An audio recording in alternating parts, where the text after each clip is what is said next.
चलो 10, 11, 12 कभी से भी हो।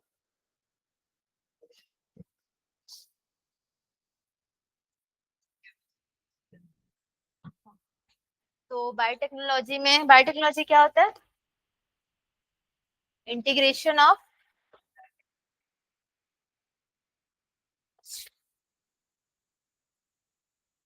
Hindi, integration of biology and, एक तरीके से बोलोगे integration of science and technology with biological system, ये रहेगा बायोटेक्नोलॉजी। उसके बाद सबसे पहले हम लोग इसमें क्या क्या देखते हैं, ट्रेडिशनल और मॉडर्न बायोटेक्नोलॉजी।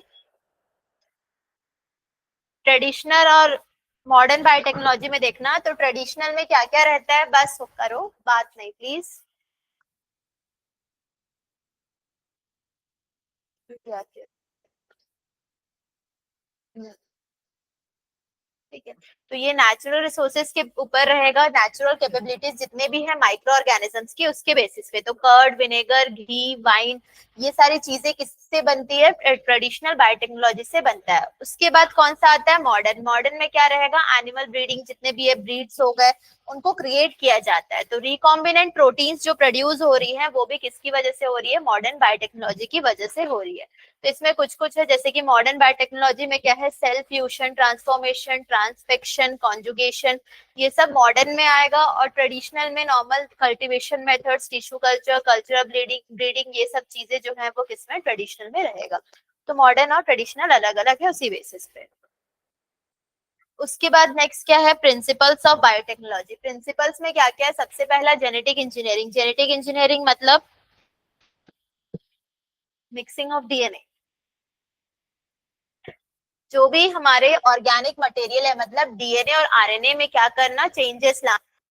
उसके बाद हम क्या करवाएंगे, इंट्रोड्यूस करवाएंगे होस्ट ऑर्गेनिज्म को। इससे क्या हो जाएगा, होस्ट ऑर्गेनिज्म का फिनोटाइप ही बदल जाएगा।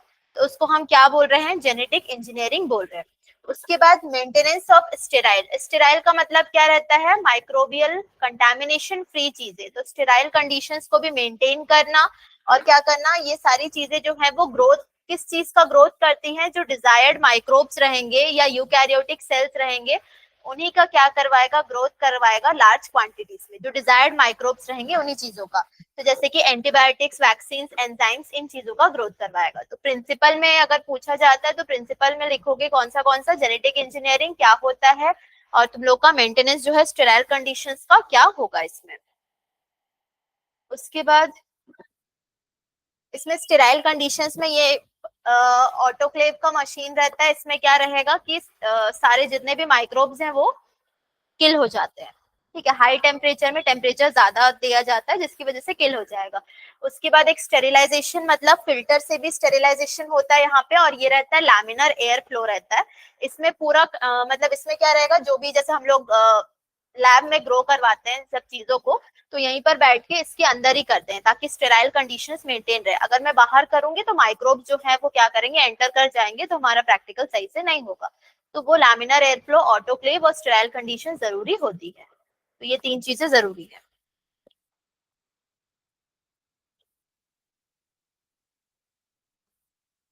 इसलिए यार का क्यों है, यहाँ तक सुनाई दे रहा है, हो गया। अब यहाँ पर देख लेना, जैसे कि ट्रेडिशनल प्लांट ब्रीडिंग हो गया, और किसका रहेगा, मॉडिफिकेशन बायोटेक्नोलॉजी से रहेगा। जैसे कि अनडिजायर्ड जीन है यहाँ पर और डिजायर्ड जीन रहेगा, अगर कंपैटिबल डोनर रहेगा तो ये नया प्लांट वैरायटी का फॉर्मेशन कर रहा है।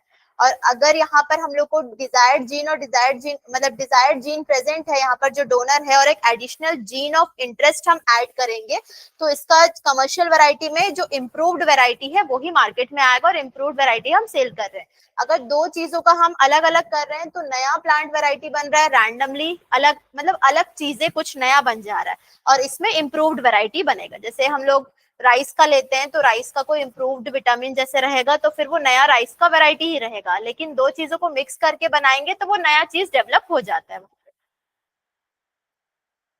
उसके बाद देखना तीन बेसिक स्टेप्स इसमें जो कि जेनेटिकली मॉडिफाई करने के लिए, पहला कौन सा रहेगा, आइडेंटिफिकेशन ऑफ डीएनए।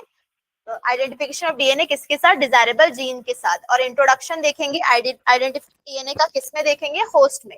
उसके बाद इंट्रोड्यूस करेंगे किसको, डीएनए, डीएनए जो है होस्ट में, उसको ट्रांसफर करेंगे उसके प्रोजेनी में। तो ये तीन क्या रहेंगे हमारे पास, बेसिक स्टेप्स रहेंगे। तो सबसे पहला इसमें वही देखना कि जो पहला जो रहेगा हम लोग का, वो वेट लैब जो लिखा हुआ है ना, उसमें सारी चीजें जो है वो लिक्विड में फॉर्म में रहेगा। मतलब लैब अलग बने रहते हैं, ड्राई लैब और वेट लैब अलग रहता है, उसका रहेगा। जितने भी लिक्विड यानी कि तुम्हारा जैसे ई कोलाई का सस्पेंशन मीडियम हम यूज करते हैं, उसमें सस्पेंशन मतलब जैसे टेस्ट ट्यूब में लिक्विड मीडियम जो रहेगा उसका यूज करेंगे, ठीक है। और ड्राई लैब में जैसे कि सेंट्रीफ्यूज हो रहा है, सेडिमेंट हो रहा है, ड्राई हो रहा है, ठीक है, क्रिस्टल वाले मटेरियल से वो सारी चीजों को यूज किया जाता है। उसके बाद जीन ट्रांसफर भी देख रहे हैं, फिर रिकॉम्बिनेंट डीएनए में क्या होना जरूरी है, तो ओरिजिन ऑफ रेप्लीकेशन, ठीक है, तो वो रहेगा इसमें। बैक्टीरिया डिवाइड हो रहा है इसमें देखना है तो देख सकते हो कि जैसे जीन क्लोनिंग हो रही है तो प्लाज्मिड डिवाइड हो रहा है, फिर बैक्टीरिया जैसे ई कोलाई का है तो उसके अंदर पूरी तरीके से डिवाइड हो रहा है। दो तरीके के हमारे पास डीएनए रहेंगे, जीनोमिक डीएनए और कौन सा रहेगा, प्लाज्मिड है। तो जो जीनोमिक रहता है वही क्रोमोजोमल रहेगा, लेकिन जो प्लाज्मिड रहता है उसको हम क्या बोलते हैं, एक्स्ट्रा क्रोमोजोमल जीन बोल रहे हैं उसको। कंस्ट्रक्शन सबसे पहला किसका, फर्स्ट आर्टिफिशियल रिकॉम्बिनेंट डीएनए का। तो सबसे पहला इसको कैसे अचीव किए थे, लिंक किए थे किस चीज को, जीन को हम किसके साथ, जिसके अंदर एंटीबायोटिक रेजिस्टेंस जीन भी प्रेजेंट है और इसमें क्या रहेगा, प्लाज्मिड भी प्रेजेंट रहेगा, मतलब एक्स्ट्रा क्रोमोसोमल डीएनए। प्लाज्मिड मतलब जो सर्कुलर एक्स्ट्रा क्रोमोसोमल डीएनए है वो होता है। अब एकम्प्लिश कब हुआ था, 1972 में कोहेन और बॉयर ने किया था। और उन्होंने आइसोलेट किस चीज को किया था, एंटीबायोटिक रेजिस्टेंस जीन को। कैसे किया था, पीस ऑफ डीएनए को प्लाज्मिड से कट करके किया था। उसके बाद जो कटिंग हो रहा था स्पेसिफिक लोकेशन पे, वो कौन कर रहा था, मॉलिक्यूलर सीजर्स। वो क्या होते हैं, रिस्ट्रिक्शन एंजाइम्स। जो कट पीस है उसको लाइगेज फिर ज्वाइन कर रहा था, तो इसलिए हम उसको क्या बोलते हैं, मॉलिक्यूलर ग्लू बोल रहे हैं। तो प्लाज्मिड किस फॉर्म में काम कर रहा था, वेक्टर्स के फॉर्म में, ताकि वो ट्रांसफर कर सके किस चीज को, पीस ऑफ डीएनए को, किस जो कि अटैच रहेगा उसमें। अब ये डीएनए ट्रांसफर हो रहा है किसमें, ई कोलाई में ट्रांसफर हो रहा है, तो ये रेप्लिकेट हो जाएगा किसके साथ, नया होस्ट जो रहेगा उसके साथ। और यहाँ पर जो नया होस्ट डीएनए पॉलीमरेज एंजाइम रहेगा वही क्या बनाएगा, बहुत सारे कॉपीज बनाएगा इसका। फिर ये जो एबिलिटी होती है किसकी, मल्टीपल कॉपीज बनाने की, एंटीबायोटिक रेजिस्टेंस जीन का ई कोलाई में, इसलिए इसको क्या मतलब ये क्लोनिंग के लिए यूज किया जा रहा था, तो इसलिए क्लोनिंग का मेथड है। तो उस कंस्ट्रक्शन सबसे पहले किसने किया था, construction of first recombinant DNA 1972। उसके बाद फर्स्ट आरडीएनए बना था जो, तो पॉल बर्ग ने क्या किया था, डीएनए को किसमें डाला था, बैक्टीरियम में, ठीक है, ये दूसरा SV40 वायरस के उसमें था। तो उन्होंने सबसे पहला डीएनए मॉलिक्यूल बनाया था जो कि पार्ट्स जो कि डिफरेंट ऑर्गेनिज्म से बना था। उनको नोबेल प्राइज इन केमिस्ट्री मिला था। उन्होंने शेयर किया था गिलबर्ट और सैंगर के साथ। फ्रेडरिक सैंगर कौन थे, डीएनए फिंगरप्रिंटिंग। चलो क्वेश्चंस कर लो इसके कॉपी में। हाँ कॉपी खोलना जरूरी है, लिखो। वन वन वर्ड है, ज्यादा कुछ नहीं, डिफाइन क्लोनिंग और डिफाइन, नहीं करो, वो भी नहीं निकालेगा कॉपी।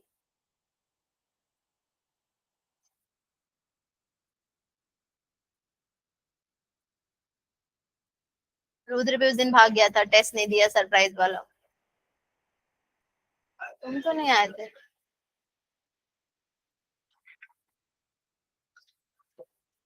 क्यों, टेस्ट में ले लूंगी क्या अभी, ये सोच रहे हो। 4 और 5 का था, मतलब प्रिंसिपल ऑफ इनहेरिटेंस और मॉलिक्यूलर बेसिस का था। चलो जल्दी करो, जल्दी करो, जल्दी करो इसको।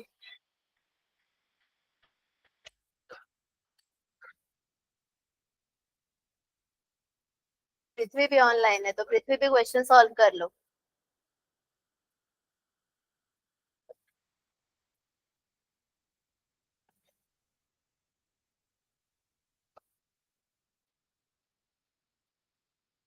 बायो प्रोसेस ऑफ, लिखो ना अब।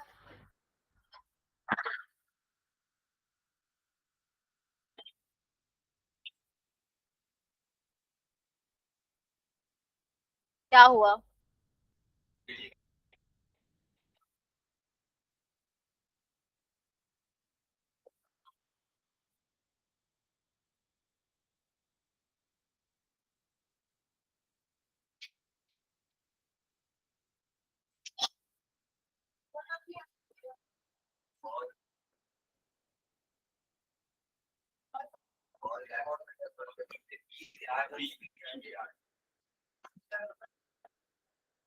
अभी तो मैं पढ़ाई सबको, अब फिर भूल गए तुम लोग।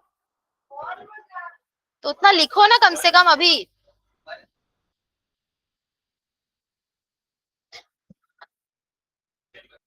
राजकुमार खिलाएगा।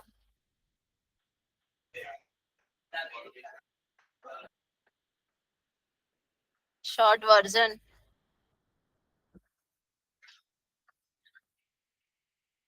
बताना क्या है, तुमको लिखना है।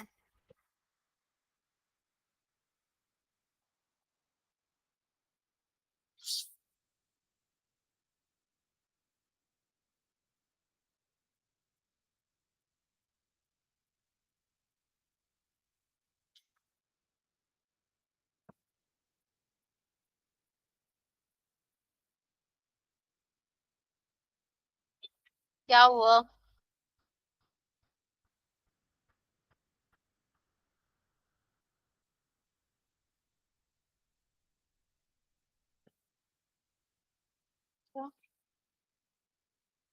Where do you see formation of a natural DNA? कहाँ देखते हो, बस ये पूछ रहा है। हमारे सेल में नेचुरल डीएनए।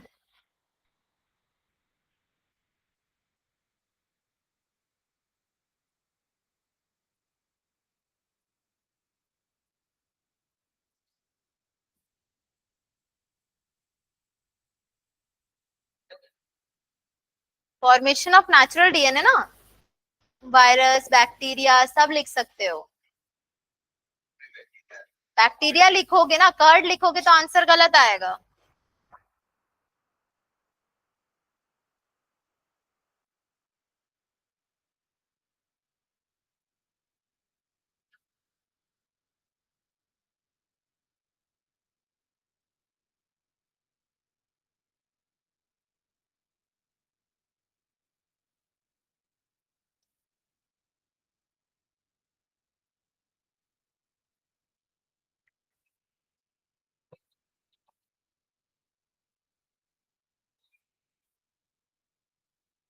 वो तुम अपने हिसाब से लिख सकते हो, सही एफिशिएंसी होगी उनका, प्रिसीशन अच्छा रहेगा।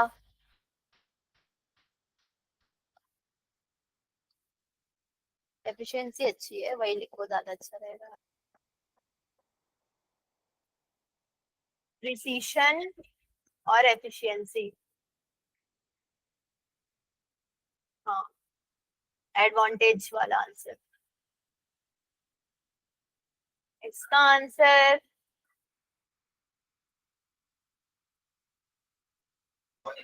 कोहेन और बॉयर का है।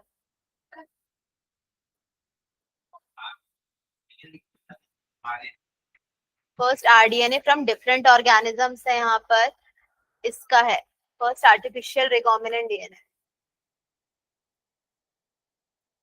तो कोहेन एंड बॉयर।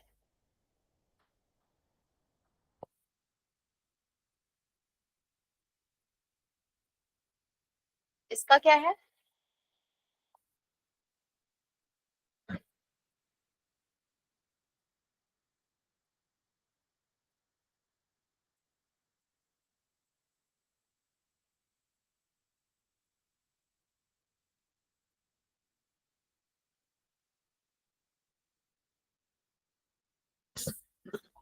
इसके आगे के तो क्वेश्चन आंसर्स खुद से करो। अभी तक पढ़े ही नहीं। हाँ,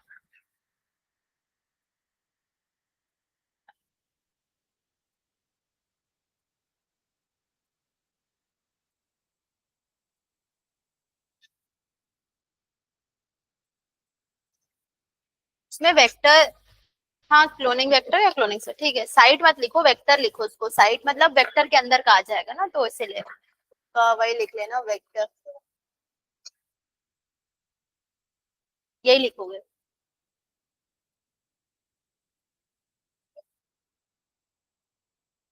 हाँ, क्लोनिंग को, प्लाज्मिड को। प्लाज्मिड क्या है? Extra chromosomal copy of DNA लिख लेना उसका। और क्लोनिंग?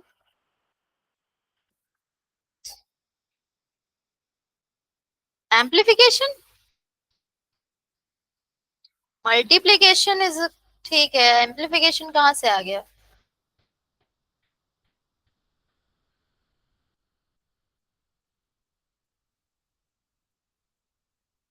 प्रोड्यूसिंग आइडेंटिकल कॉपीज लिख लेना उसका, कॉपीज बनाना। हाँ, the process of producing identical copies, sorry identical copies of a three basic steps in genetically modifying organisms क्या क्या है?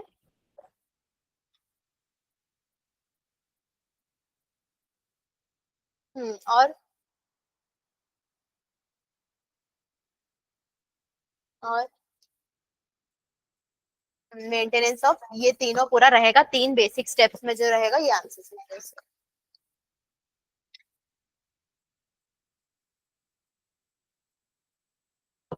टाइप्स ऑफ टूल्स क्या क्या है, सॉरी टूल्स में क्या क्या रहेगा इसमें? वेक्टर्स है, gene of interest, restriction endonuclease, DNA ligase, polymerases, alkaline phosphatases, dNTPs वगैरह, रिवर्स ट्रांसक्रिप्टेस, और एक क्या रहेगा? Host cell. तो ये सब चीजें रहेंगे। क्या? DNTPs, phosphatase, nucleoside triphosphatase. Nucleases और उसके टाइप्स देखते हैं। तो न्यूक्लियेजेस दो टाइप का है। रेस्ट्रिक्शन एंजाइम जो रहेगा वो किसके अंदर आते हैं? न्यूक्लियसेस के अंदर। तो एक्सो न्यूक्लियस और एक एंडो न्यूक्लियस। एक्सो न्यूक्लियस का मतलब क्या रहेगा? टर्मिनल एंड्स में ये कट करेगा, और एंडो न्यूक्लियस जो है वो specific position with in the DNA. उसके बाद नेक्स्ट रेस्ट्रिक्शन इसका देख लेते हैं कि एंडो न्यूक्लियस वाला। तो दो एंजाइम्स ई कोलाई से जो कि रेस्पॉन्सिबल थे। तो सबसे पहले एक में क्या हुआ था? मिथाइल ग्रुप को मतलब डीएनए से ऐड किया गया था, और दूसरे में क्या था? कट किया था डीएनए सेगमेंट को। तो उसको हम रेस्ट्रिक्शन एंडोन्यूक्लियस बोल रहे हैं। तो ये सबसे पहला कौन सा था? हिंद टू इन 1968 था। तो ये हमेशा उन्होंने ये देखा कि वो हमेशा कट कर रहा है डीएनए मॉलिक्यूल्स को एक पर्टिकुलर पॉइंट पे, स्पेसिफिक सीक्वेंस को देखते हुए। कहां पर? 6 बेस पेयर्स के। तो इसलिए हम उसको और क्या बोलते हैं? रिकॉग्निशन सीक्वेंस बोल रहे हैं। 1972 में जो फर्स्ट आरडीएनए वही था, सेम। उसके बाद नेक्स्ट क्या रहेगा? डिस्कवरी। इसकी भी तो अलग अलग लोगों ने इसका नहीं दिया है, तो डिस्कवरी का नहीं देखना इसका। हिंद टू के अलावा मोर देन 900 रिस्ट्रिक्शन एंजाइम और भी आइसोलेट हो गए हैं। ठीक है, किससे? 230 स्ट्रेन्स ऑफ बैक्टीरिया से। उसके बाद नाम वाला याद है? Eco R1. ई किसके लिए था? हाँ, एस्चेरिचिया। सीओ R rough strain. R Y strain का रहेगा, RY13। और फर्स्ट, और भी जैसे कि हिंद ट्री का नाम भी किससे आता है? हिमोफिलस इन्फ्लुएंजा से आ रहा है। ठीक है, तो इस सबका अलग अलग नाम था। जैसे SMA1 का था, हिंद 3 का, हिंद 2 का किससे? हिमोफिलस इन्फ्लुएंजा से आ रहा है। H नहीं, बस बताने के लिए कि ये कौन सा, ये स्ट्रेन डी दिया तो है सबका। हाँ तो ठीक है ना, साइट्स जितने भी है तो उसमें बोल रहे हो कि इको आर1 में दिया हुआ है करके इसमें। हाँ, इसमें कोई मतलब वैसा नहीं है। इको आर1 में स्पेसिफिकली उसको नॉमेनक्लेचर के हिसाब से किया गया था, तो बाकी इसका उतना वो नहीं किया। उसके बाद रिस्ट्रिक्शन एंजाइम का देखते हैं। तो इसको हम रिस्ट्रिक्शन साइट, जैसे हर एक रिस्ट्रिक्शन एंडोन्यूक्लियस जहां पर कट कर रहा है स्पेसिफिक सीक्वेंस पे, उसको बोल रहे हैं। तो पैलिंड्रोमिक डीएनए क्या रहेगा? एक सीक्वेंस है किसका? डीएनए बेस पेयर्स का। क्वेश्चन अगर आता है डेफिनेशन तो अच्छे से समझ लेना और लिखना। क्या रहेगा? Sequence of base pair that reads on DNA on the two strands when orientation of reading is kept same. दोनों तरफ से क्या रहेगा? सेम रहेगा, वो पैलिंड्रोमिक रहेगा। एग्जांपल में देख लो, ये वाला दोनों एग्जांपल रहेगा। जैसे इको आर1 का 5' to 3' में दोनों तरफ क्या रहेगा? सेम रहेगा। तो ये पैलिंड्रोमिक सीक्वेंस में रहेगा।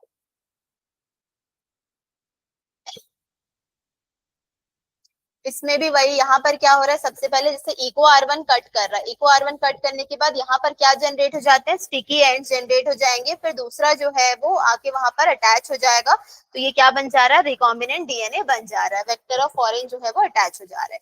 तो यहाँ पर इसका मैकेनिज्म है, तो उसको शॉर्ट में देख लेना। जैसे रेस्ट्रिक्शन एंजाइम सबसे पहले रिकॉग्नाइज करेगा और क्या करेगा? बाइंड करेगा, मतलब उसके साथ रेस्ट्रिक्शन एंजाइम बाइंड होगा उसके साथ और कट करेगा स्पेसिफिक पोजीशंस पे। तो इससे क्या होगा कि सिंगल स्ट्रैंडेड रह जाएगा। फिर जो ओवरहैंगिंग स्ट्रेचेस होती है उससे हम क्या बोलते हैं? स्टिकी एंड्स बोलते हैं।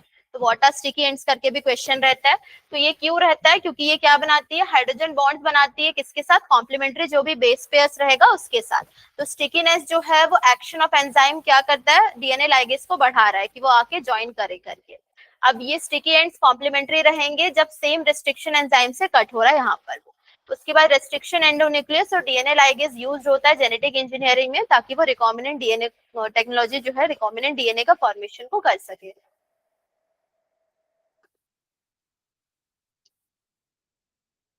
काफी सारा वही same same. Separation and isolation का देखते हैं। तो सेपरेशन एंड आइसोलेशन में क्या रहेगा, 2 मिनट के लिए इधर उधर होता है तो तुम लोगों का शुरू हो जाता है, मुझे भी बता देना, ठीक है। अब हाँ, जो कटिंग ऑफ डीएनए हो रहा है इससे क्या बन जाएंगे, फ्रेगमेंट्स बन जाएंगे डीएनए के। तो टेक्निक जो कि डीएनए फ्रेगमेंट्स को सेपरेट कर रहा है किसके बेसिस पे, साइज के बेसिस पे, उसे हम क्या बोलते हैं, हाँ, इलेक्ट्रोफोरेसिस। तो डीएनए जो होती है वो क्या रहेंगी, नेगेटिवली चार्ज मॉलिक्यूल है, तो इसको हम सेपरेट करते हैं किस तरफ मूव करवा के, एनोड की तरफ मूव करवा के, अंडर एन इलेक्ट्रिक फील्ड। तो ये इसमें एक मीडियम भी प्रेजेंट होता है। तो मीडियम किसका रहता है, अगारोस का। तो अगारोस किससे, नेचुरल पॉलीमर एक्सट्रैक्टेड रहता है सीवीड से, और इसको हम और क्या बोलते हैं, अगारोस जेल इलेक्ट्रोफोरेसिस बोल रहे हैं। तो ये डीएनए फ्रेगमेंट जो है वो सेपरेट होती हैं उनके किसके हिसाब से, साइज के हिसाब से, उसको हम किस में डालते हैं, अगर उस जेल में। तो सीविंग इफेक्ट की वजह से वो क्या होती है, स्ट्रैंड्स में, डिफरेंट स्ट्रैंड्स में वो साइज के अकॉर्डिंग डिवाइड होती है। तो जितना स्मॉलर रहेगा फ्रेगमेंट साइज उतना ही ज्यादा जल्दी वो क्या करेगा, मूव करेगा। अब देखो जैसे डीएनए आरएनए सैंपल रहेगा उसको लोड करते हैं, वहां पर लोड करने के बाद ये जितना जल्दी जैसे मूव कर रहा है, तो डायरेक्शन ये बता रहा है, यहाँ वाइट वाइट बना हुआ है, तुम लोग को दिख रहा है थोड़ा भी, हाँ ठीक है। तो इथिडियम ब्रोमाइड को डालेंगे, उसके बाद स्टेन करेंगे, तो हम लोग को दिख जाएगा पूरा कलर जो है वो स्टैंड्स के वो दिखने लगेंगे। तो विजुअलाइजेशन,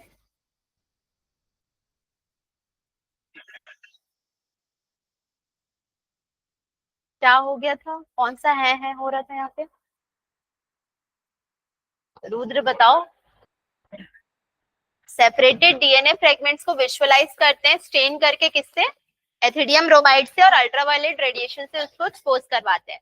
तो डीएनए फ्रेगमेंट्स का कलर क्या दिखता है, ब्राइट ऑरेंज कलर का दिखेगा। उसके बाद आते हैं हम प्यूरिफिकेशन करेंगे अगारोस जेल से, अब उसको निकालना है, तो उस प्रोसेस को क्या बोलते हैं, इल्यूशन बोल रहे हैं। तो इल्यूशन याद रखना, जो प्यूरिफाइड डीएनए है उसको हम क्या करते हैं, फिर यूज करते हैं कि रिकॉम्बिनेंट डीएनए को बना सके वापस, मतलब रिकॉम्बिनेंट डीएनए को बना सके उसके लिए। जेल इलेक्ट्रोफोरेसिस, उसके बाद तुम्हारा ये दिखेगा, लैडर लाइक स्ट्रक्चर्स दिखेंगे, ऑरेंज वाइट कलर के, ऑरेंज कलर के बैंड दिखेंगे। क्या हुआ,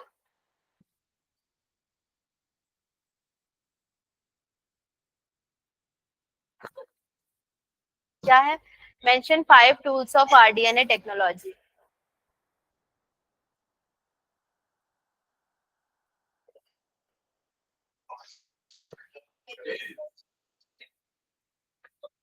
ठीक है, अब प्रणब बताना, name the enzyme Haemophilus influences strain D third enzyme.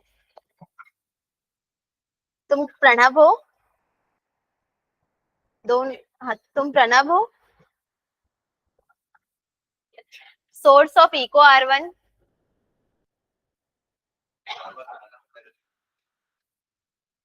वो बताएगा ना, बताओ। हाँ, इस्चेरिचिया कोलाई सोर्स बताना है बस। उसके बाद तुम आयुष्मान, एक्सोन्यूक्लियस और एंडोन्यूक्लियस के बीच का डिफरेंस,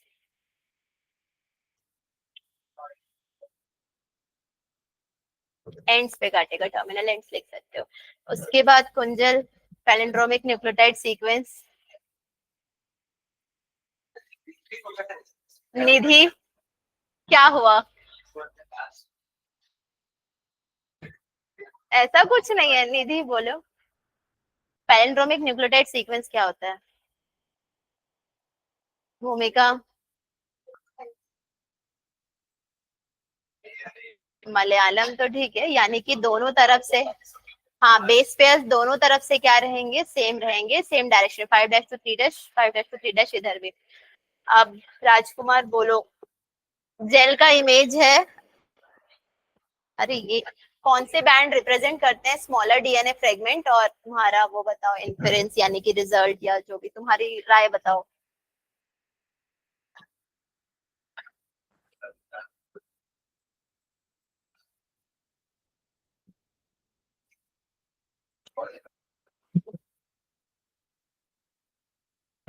ठीक है, give basis for your inference यानी कि तुम्हारा तुम्हारा रिजल्ट क्या रहेगा। रिजल्ट तो नहीं बोलते उसको, इन्फेरेंस एक्चुअली रिजल्ट के बाद लिखते हैं ना, उसके लिए तुम्हारी ऑब्जर्वेशन और रिजल्ट को मिला के, हाँ राय वैसे भी। अरे वही रीजन की ये स्मॉलर वाला यहाँ पे। ठीक है, नेक्स्ट क्या है, why be restriction enzyme name so. Rudra बताएगा ना।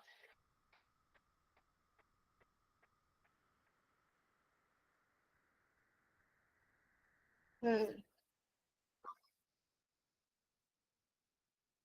क्योंकि वो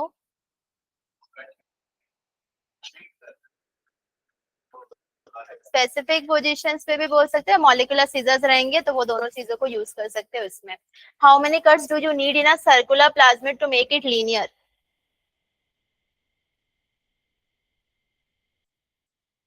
लीनियर करने के लिए ना, दो कैसे करेंगे ये यहाँ भी, ये यहाँ भी, ये यहाँ भी कट करेगी और दोनों अलग अलग बना लेगी यहाँ पर।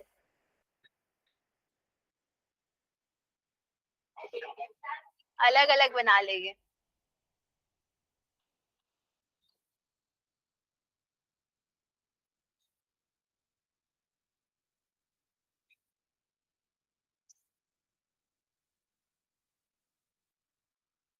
क्या हो जाते हैं। There are two sides of EcoR1 on a plasmid. After digesting it with the enzyme, only one band is seen on the gel wire. Gel कौन सा समझ में आया। एक ही बैंड दिखेगा ना उसमें, ये बोल रहे हैं।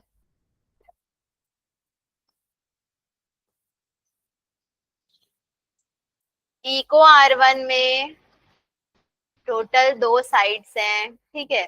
तो उसके बाद जब वो एंजाइम इसके ऊपर ये पूरे तरीके से डाइजेस्ट हो जाएगा तो सिर्फ हमें एक ही बैंड दिखेगा जेल के ऊपर। वही पूछ रहा है। मेरे को लगा क्वेश्चन समझ में नहीं आया तो मैंने क्वेश्चन एक्सप्लेन कर दिया था तुमको। जैसे जेल पे हम लोग क्या करते हैं, इलेक्ट्रोफोरेसिस में जो बैंड्स होती हैं वो मूव हो जाती है, एक ही जगह पे हम डाल रहे हैं और रिस्ट्रिक्शन एंडोन्यूक्लियस वहां पर रहेगा। तो स्मॉलर वाले सारे कहाँ मूव हो जाते हैं, एनोड की तरफ चले जाते हैं यहाँ पर। तो यहाँ पर सिर्फ और सिर्फ एक ही बैंड जो है वो दिख रहा है, क्योंकि जो लाइटर वाला पार्टिकल रहेगा वो उभर के आएगा, इसलिए दिखेगा, मतलब लाइटर बैंड ही दिखेंगे, एक बैंड मतलब लाइटर बैंड सारे।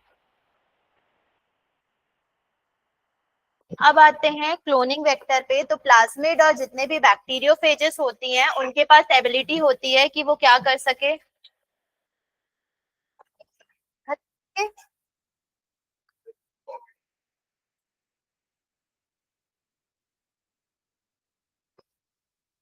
हाँ लोग भर जाएंगे।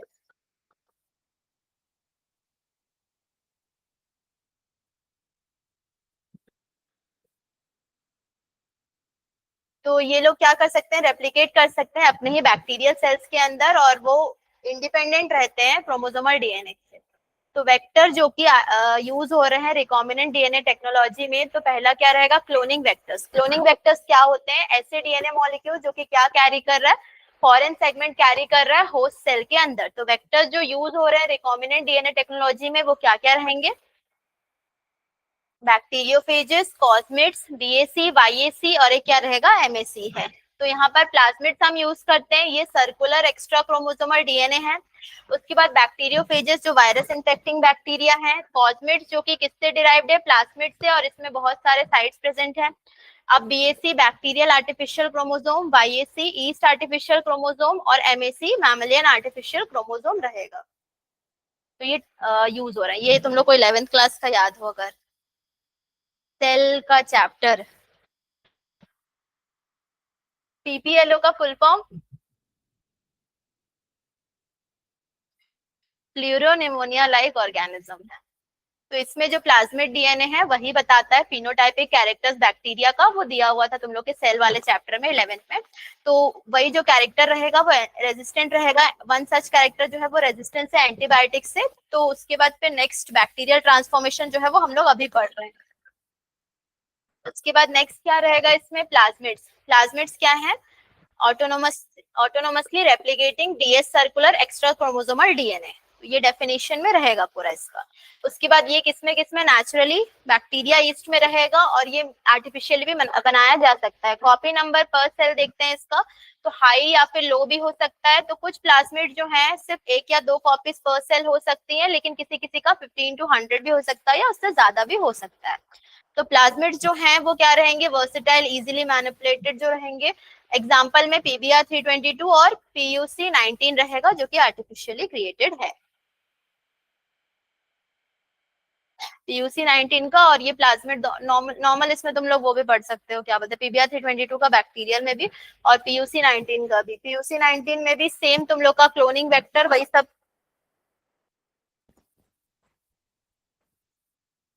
आर्टिफिशियल वाला जो रहेगा उसमें रहेगा।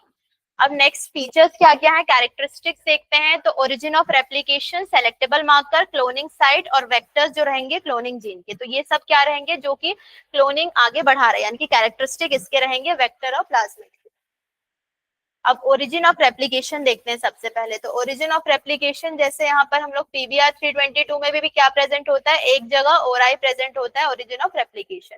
यहाँ से रेप्लिकेशन शुरू होगा, यानी कि पीस ऑफ डीएनए जो कि लिंक रहेगा और क्या बनाएगा, रेप्लिकेट होगा होस्ट सेल के अंदर जाके। तो ये सीक्वेंस और किस चीज के लिए रेस्पॉन्सिबल है, कॉपी नंबर के लिए भी रेस्पॉन्सिबल रहेगा। तो फंक्शन अगर आता है ओरिजिन ऑफ रेप्लिकेशन का, तो 2 फंक्शंस में ये चीजें हैं। उसके बाद अगर जेनेटिक इंजीनियर को रिकवर करना है बहुत सारे कॉपीज ऑफ टारगेट डीएनए को, तो वो क्या करेगा, क्लोन करेगा वेक्टर को, जिसका ओरिजिन सपोर्ट जो है वो हाई कॉपी नंबर बनाएगा। तो ये चीजें रहेंगी इसमें। उसके बाद सेलेक्टेबल मार्कर, तो वेक्टर को क्या चाहिए रहेगा, सेलेक्टेबल मार्कर चाहिए रहेगा, ताकि वो आइडेंटिफाई करे और एलिमिनेट करे नॉन ट्रांसफॉर्मेंट्स, और सेलेक्टिवली ग्रोथ करे किसका, ट्रांसफॉर्मेंट का। तो ट्रांसफॉर्मेशन मतलब क्या रहता है, पीस ऑफ डीएनए को हम किस में डाल रहे हैं, होस्ट में, यानी कि बैक्टीरियम के अंदर डाल रहे हैं। तो जीन्स जो कि एनकोड कर रहे हैं, मतलब जीन्स जो कि रेजिस्टेंट है एंटीबायोटिक से, जैसे कि एम्पिसिलिन, क्लोरामफेनिकोल, टेट्रासाइक्लिन या कैनामाइसिन, ये यूजफुल सेलेक्टेबल मार्कर्स होती हैं किसकी, ई कोलाई के। तो नॉर्मल ई कोलाई की जो सेल्स होती हैं उनमें नहीं है रेजिस्टेंट अगेंस्ट, मतलब रेजिस्टेंस नहीं रहता है इन एंटीबायोटिक्स के अगेंस्ट, लेकिन ट्रांसफॉर्म सेल्स जो है उनके अंदर रहेगा। तो वो इको R1 में देखना क्या क्या चीज है, यहाँ पर एम्पिसिलिन और यहाँ पर टेट्रासाइक्लिन प्रेजेंट रहेगा। उसके बाद नेक्स्ट क्या है, मल्टीपल क्लोनिंग साइट्स का देखते हैं।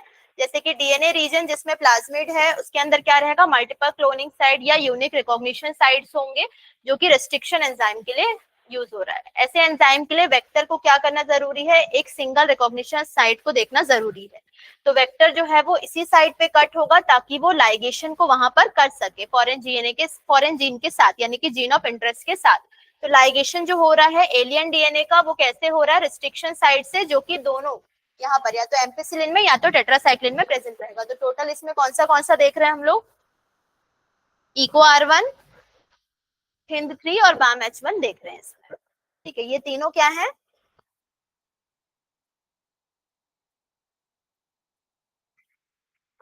अब इसमें ये वाला देख लेना, इंसर्ट कर रहे हैं हम एम्पिसिलिन जीन के अंदर, जैसे लाइगेशन कर रहे हैं फॉरेन डीएनए का, कहां पर, BAM H1 site of tetracycline resistance gene में। फिर रिकॉम्बिनेंट प्लाज्मिड क्या करेगा, टेट्रासाइक्लिन लूज कर लेगा, किसकी वजह से, क्योंकि फॉरेन डीएनए उसके अंदर एंटर कर रहा है तो वो लूज कर रहा है रिकॉम्बिनेंट्स में, लेकिन फिर भी क्या प्रेजेंट होगा, एम्पिसिलिन रेजिस्टेंस प्रेजेंट होगा।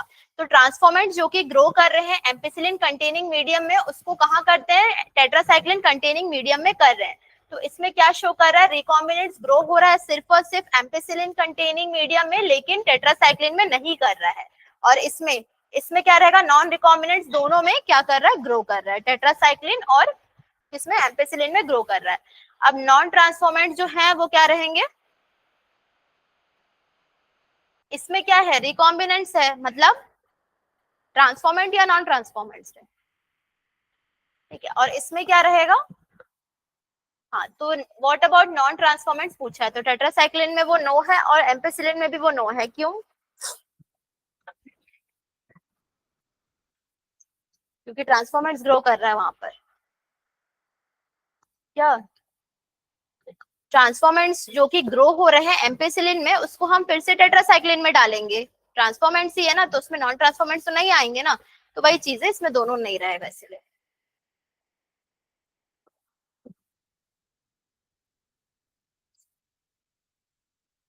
इसमें ना आईपीटीजी का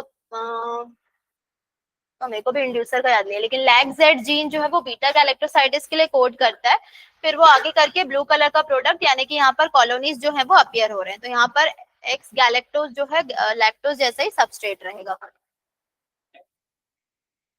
वो ऊपर लिखा है कुछ इसलिए।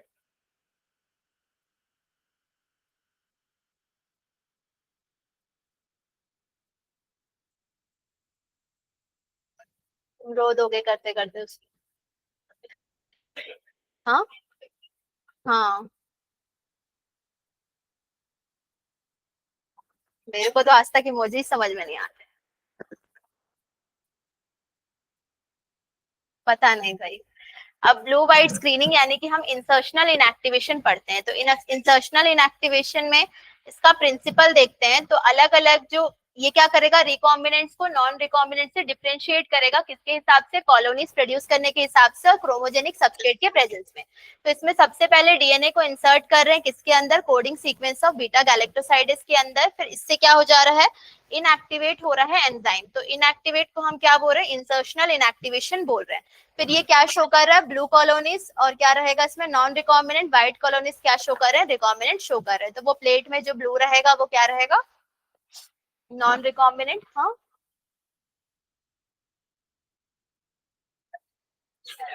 फोर्सेप से निकाल लेते हैं, ये नहीं, एक्चुअल में ये ऐसा नहीं रहता, ये अगार, जैसे अगार रहता है ना, अगार सेट हो जाता है उसके अंदर, तो जब उसको करेंगे उसके बाद प्लेट में उसको सेट करते हैं, उसके बाद उसमें ग्रो करवाएंगे, तो वो पीछे से हम लोग प्लेट जो है वो पीछे से देखते हैं, अंदर बार बार खोल के देखेंगे ना तो फिर कंटामिनेंट्स आ जाएगा, तो पीछे से देखेंगे, फिर निकालेंगे उसको, जैसे लैमिनार एयर फ्लो पहले दिखाई थी ना, लैमिनार एयर फ्लो के अंदर स्टेराइल कंडीशंस में उसको निकाला जाता है।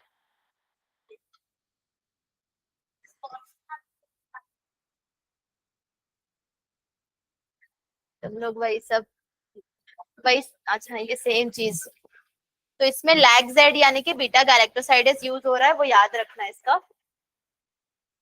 उसके बाद ट्यूमर इंड्यूसिंग देखते हैं, तो ट्यूमर इंड्यूसिंग वो हर क्लास में सोता है, पता नहीं, तुम्हारी बात कर रही हूँ मैं।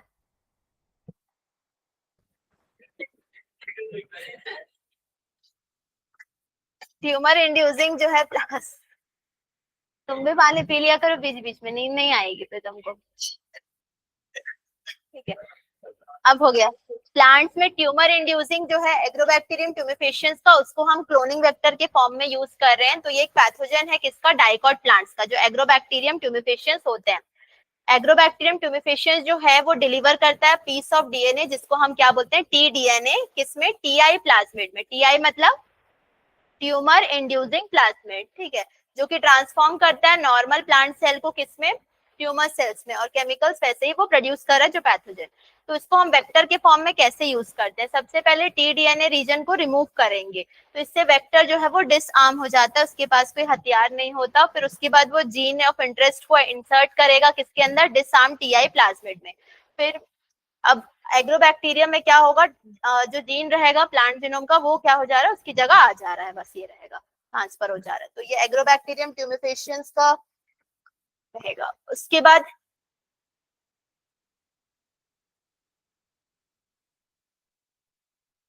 100 लोगों की क्लास नहीं है, लेकिन 100 लोगों की क्लास होती ना तो भी समझ में आ जाता कौन बात कर रहा है क्या नहीं कर रहा है करके, या ये लिख के ड्राइंग करना, ये करना।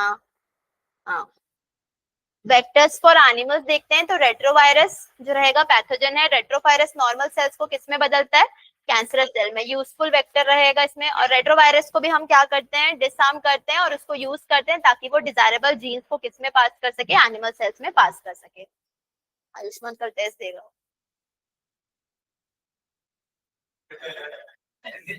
कल मेरी क्लास नहीं है ना वैसे भी। ओरिजिन ऑफ रेप्लिकेशन, इसका सबका जैसे कि क्या क्या चीजें कर रहा है, एंटीबायोटिक रेजिस्टेंट जीन है वो सिलेक्शन कर रहा है, मल्टीपल क्लोनिंग साइट क्या कर रहा है, इंसर्ट वाला पोर्शन, प्रमोटर, सेलेक्टेबल मार्कर और प्राइमर बाइंडिंग साइट, सबका क्या क्या रहेगा डिस्क्रिप्शन, यानी कि क्या क्या चीजें होती है। कॉम्पिटेंट होस्ट क्यों चाहिए है करके, तुमको क्या पढ़ना था ये,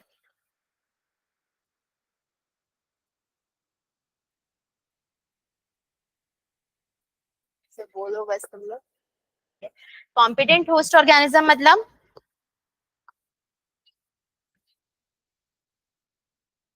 एक्सेप्ट करेगा जो वही रहेगा, तो कॉम्पिटेंसी किसके ऊपर रहेगा कि वो फॉरेन डीएनए को कैसे ले पा रहा है।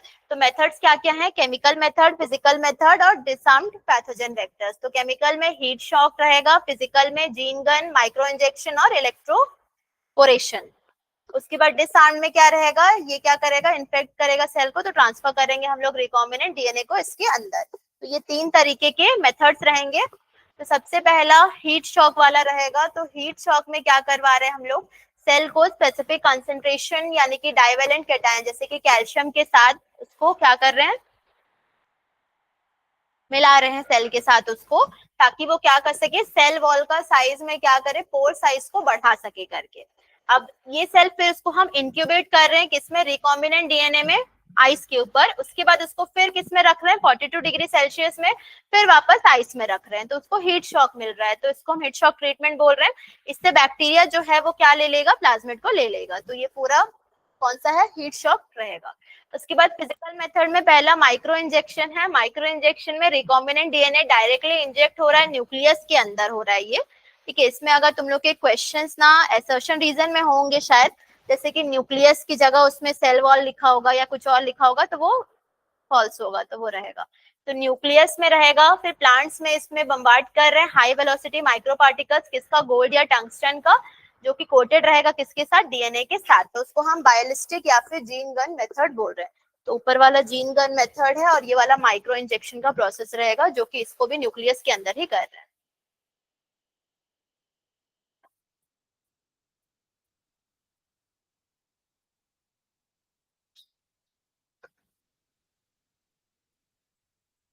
वो शूटिंग जैसा है, और कान झेलने वाले में दोनों तरफ वो रहता है, वैसे रहेगा। एक कहाँ से बीच में, ठीक है। प्रोसेस स्टार्ट करते हैं, इसका क्या रहेगा, रिकॉम्बिनेंट डीएनए टेक्नोलॉजी का। तो पहला क्या है, आइसोलेशन ऑफ जेनेटिक मटेरियल, फिर क्या रहेगा, cutting of DNA specific location, उसके बाद एम्प्लीफिकेशन यानी कि पीसीआर का प्रोसेस, फिर इंसर्शन ऑफ रिकॉम्बिनेंट डीएनए किसमें, होस्ट में, फिर फॉरेन जीन प्रोडक्ट जो है वो हमें मिल जाएगा। तो आइसोलेशन क्या क्या था, सबसे पहले हम क्या कर रहे हैं, ब्रेक कर रहे हैं सेल को, तो सेल ओपन हो जा रहा है यानी कि लाइसिस हो रहा है। तो बैक्टीरियल सेल को किसके साथ ट्रीट करवाते हैं, और कुछ लाइजोजाइम के साथ करवा रहे हैं। प्लांट टिश्यू को किसके साथ करते हैं, सेल्यूलेस के साथ, ताकि वो सेल वॉल को डाइजेस्ट कर ले उसका। फंगल सेल को क्या रहेगा, काइटिनेस के साथ। अब डीएनए दूसरे मैक्रोमोलिक्यूल के साथ क्या हो जा रहे हैं, वो सेपरेट बाहर आ जा रहे हैं, रिलीज हो जा रहे हैं। फिर आरएनए को भी हम रिमूव करते हैं किससे, राइबोन्यूक्लियस से। प्रोटीएस को भी, प्रोटीन को भी रिमूव करते हैं किससे, प्रोटीएस से। उसके बाद हम क्या ऐड करते हैं, चिल्ड इथेनॉल उसमें ऐड करेंगे। उसके बाद हम क्या करते हैं, प्यूरिफाइड डीएनए जो है वो प्रेसिपिटेट आउट हो जाता है, तो वो किसकी तरह दिखता है, फाइन थ्रेड्स की तरह दिख रहा है यहाँ पर। ये स्कूलिंग का जो प्रोसेस रहेगा इसमें वो वाला बता रहा है, ठीक है। अब इसमें कटिंग करना, पहला क्या था, आइसोलेशन, दूसरा कटिंग। हाँ वो तो, ये स्टेप्स को एकदम लाइन से ऐसे याद रखना, ठीक है। पहला पहला क्या है, आइसोलेशन, दूसरा कटिंग, तीसरा एम्प्लीफिकेशन, चौथा इंसर्शन और पांचवा ऑब्टेनिंग फॉरेन जीन प्रोडक्ट है। तो इसमें सबसे पहले कौन सा रहेगा, आइसोलेशन। इसमें एंजाइम्स यूज किए, लास्ट में इथेनॉल, चिल्ड इथेनॉल के बाद प्यूरिफाइड डीएनए सैंपल मिल रहा है, डीएनए सैंपल को उसके बाद कट कर रहे हैं। तो ऑप्टिमल कंडीशन में इसको कट कर रहे हैं, तो रेस्ट्रिक्शन एंजाइम से। फिर अगरोस जेल इलेक्ट्रोफोरेसिस हो रहा है डाइजेस्टेड डीएनए को देखने के लिए। उसके बाद कट आउट कर रहे हैं जीन ऑफ इंटरेस्ट को, उसको इंक्यूबेट कर रहे हैं, तो इससे क्या बन जा रहा है, आरडीएनए का फॉर्मेशन हो, मतलब प्रिपेयर हो गया। अब एम्प्लीफिकेशन में पीसीआर, पीसीआर का मतलब क्या है, पॉलीमरेज चेन रिएक्शन। किसने डेवलप किया था, कैरेमोलिस ने 1993 में, हाँ मतलब 1993 में नोबेल प्राइज वाला, हाँ। और इस टेक्निक के साथ क्या रहेगा, उसमें मल्टीपल कॉपीज बनेंगे। तो इसमें पीसीआर के कंपोनेंट्स क्या क्या हैं, जब पीसीआर लिखने पूरा आएगा तो पहले कंपोनेंट्स लिखना, उसका प्रिंसिपल सब लिखने के बाद तो डीएनए टेम्पलेट रहेगा सबसे पहले, जिसको हमें एम्पलीफाई करवाना है। और क्या है डीनेचुरेशन के बाद,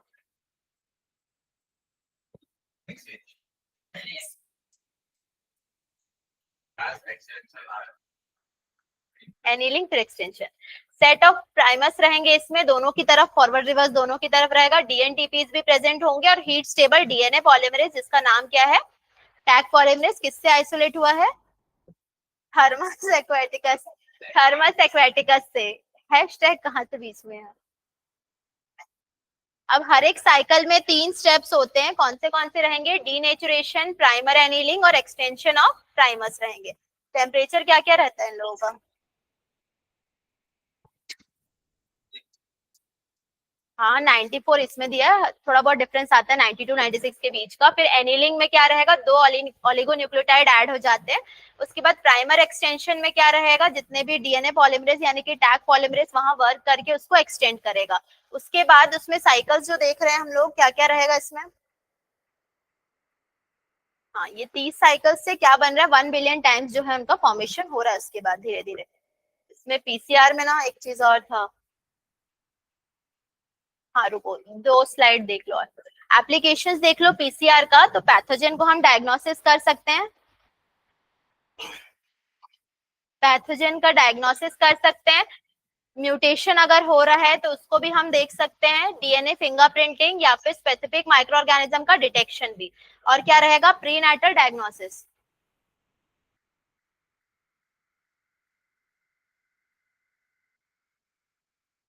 अब देखो पीसीआर रिजल्ट, सुनो सुनो देखो, यहाँ पे 4 दिख रहा है ना जैसे सैंपल, तो ये पीसीआर के टोटल हम लोगों ने 15 सैंपल्स लिए। सैंपल्स लेने के बाद देख रहे हैं कि कौन सा क्या है पॉजिटिव है, ठीक है। तो 4 सैंपल्स अलग से नीचे दिख रहे हैं ना, जैसे ये आगे ग्रो होने लग जाते हैं, मतलब बैंड्स आगे चले जाते हैं, तो वो क्या हो जा रहे हैं, 4 सैंपल जो है वो पॉजिटिव रहेगा। जैसे कोविड में भी चेक किए थे तो पीसीआर में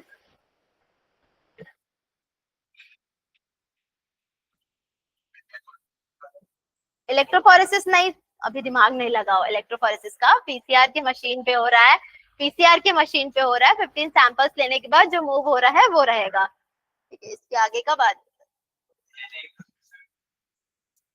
ना खुश हो रहे हो,